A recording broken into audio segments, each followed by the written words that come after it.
happened, the courtesy, service, the feeling of, Roosevelt, what is it? In my opinion, it's went down the drain. You don't get the service anymore that you got 20 years ago.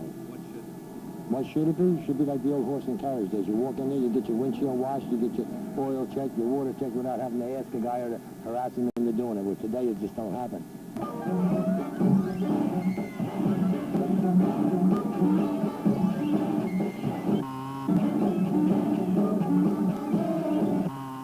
I don't know what happened, but it seemed like everybody's out to get everybody else. It pays to be courteous because I needed an operation. And last week I was nice to a doctor helping him get his car started, and he gave me a lot of free medical advice.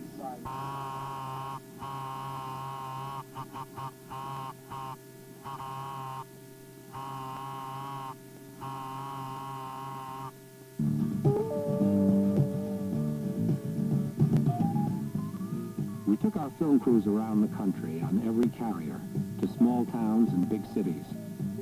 And we found that service had become a casualty of 20th century technology. People told us that service and courtesy were gone. Things were not the same as they used to be. No one seemed to care. But then, while doing all that flying, we found some of it again, 5 miles up in the air. I started flying in 1958 on the Martin 404, but all we had was the old coffee, tea, or milk, which they still laugh and joke about now, but that was true then. We had nothing but coffee, tea, or milk.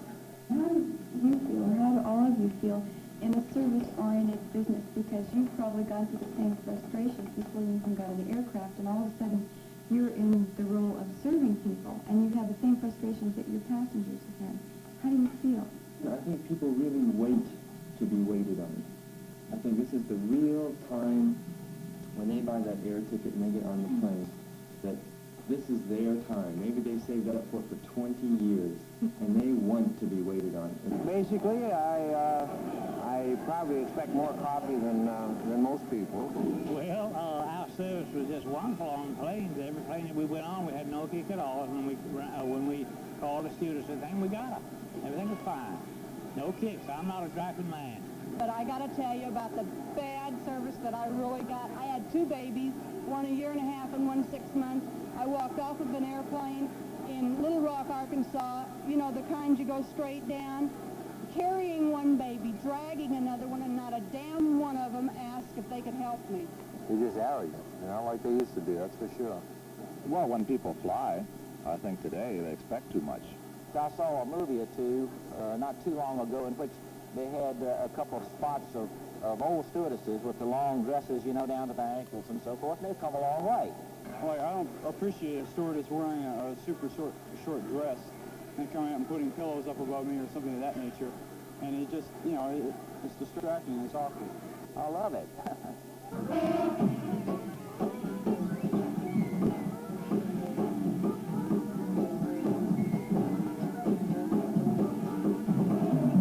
Just because they're paying $150 or wherever they're flying to, they expect that price people ought to come up and kiss them every 5 minutes, That is not right. The harder the passenger is, the more of a challenge it is. It's like, it's either you win out or they win out, And if irate passengers or something, you just keep going back and giving them more service. And well, then by the end of the flight, they're eating out of your hand. They love it. They change their whole attitude. They're happy. They come out and they're kind of, in a bad mood, and you keep serving them, and you keep asking them if they want anything, and you keep giving them stuff. And finally, they're in a good mood, and it's just really rewarding because it's such a challenge, and then you finally win out. What if you're in a bad mood yourself? Oh, we're never in bad moods. The passenger has to go through all the inconvenience to him of getting out of his hotel, getting his luggage to the airport, getting it checked, getting to the gate, getting his ticket, going through security. Everything that he feels like some of it is inconvenient, some of it's unnecessary.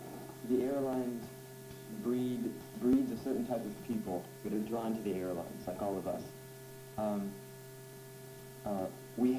I think we have more tolerance. I think generally you can say the people that work for the airlines have more tolerance. To me, it seems this way. And if you've been around and if you've lived in if you've loved and this type of thing. If a person comes on that is in a bad mood, and just like it carries on at home, if you're in an argument with somebody and there is nobody to argue back with, that it deflates your whole purpose of arguing.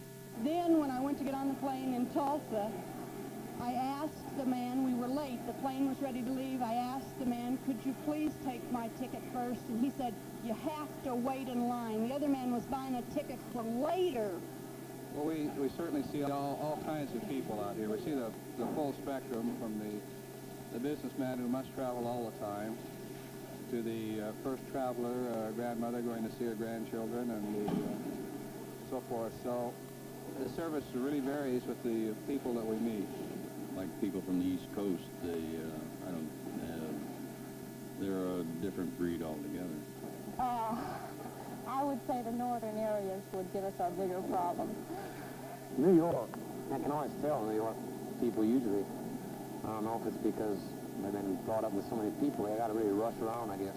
Men get a little upset. Oh, I find women more difficult. Oh yeah, you get the same thing from everybody.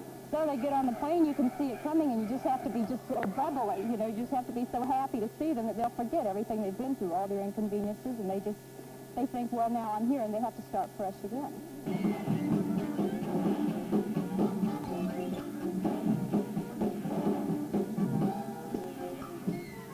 To speak to your passengers, you know, as they're boarding, because I noticed that a lot of times that isn't done. You know, passengers come on, especially when they come on, you know, as a flock. You know, you can't speak to every one of them, but you do find time, you know, to say hello, welcome, you know, aboard our aircraft, and tell them some of those little niceties, you know, that really count.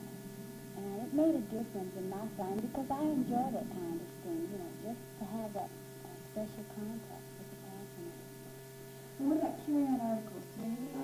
What you told us about? Well, I think if you, again, what Catherine's saying, if you explain it to them why they can't have those things there, it's for their safety, that's an important thing to do. Otherwise they get mad, they think you're just trying to be mean to them. But you do run into those passengers, you know, and you just have to be as diplomatic as possible, but you know you have to get those passengers out of the way, you know.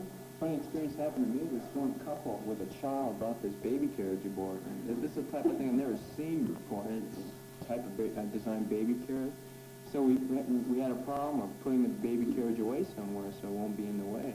So finally, we really got uptight about the thing because we couldn't take it apart. So just before the plane was going to take off, I started tearing the darn thing apart because we couldn't do anything with it.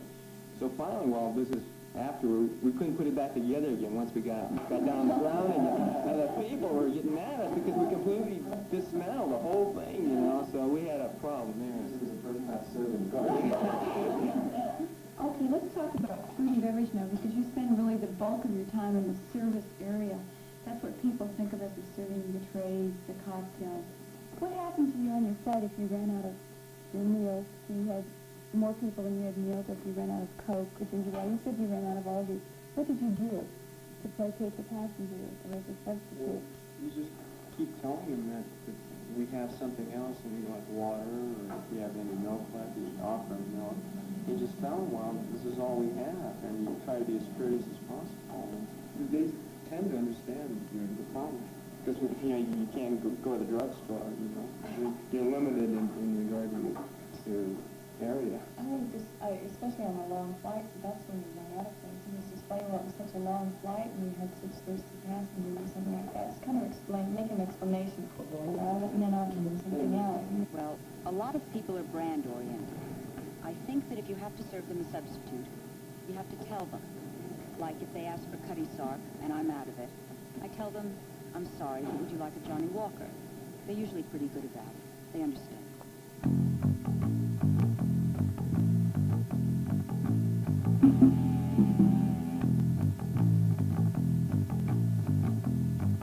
People that were going home from their vacation and they had such a great time, they were really depressed, thinking they had to go back home and get into the routine. And just make it a really exceptionally nice, festive almost flight, carrying their vacation over just a little longer, making it last a little longer, and also making their destination seem a little more attractive.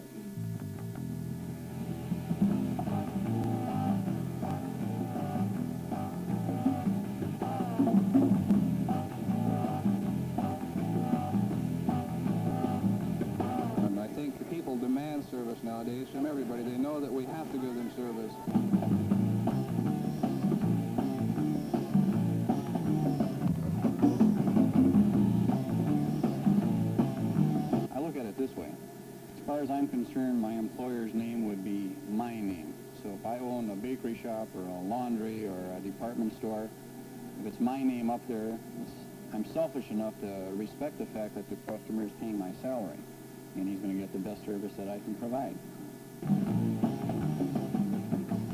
If you're a passenger, like we all were before, and a flight attendant comes up to you and says, "Hello, how are you doing?" You know that it's their job to say that. But it's getting the point across to the passengers that you really do care. You really want them to feel that you actually care for them, that you actually want to help. Service.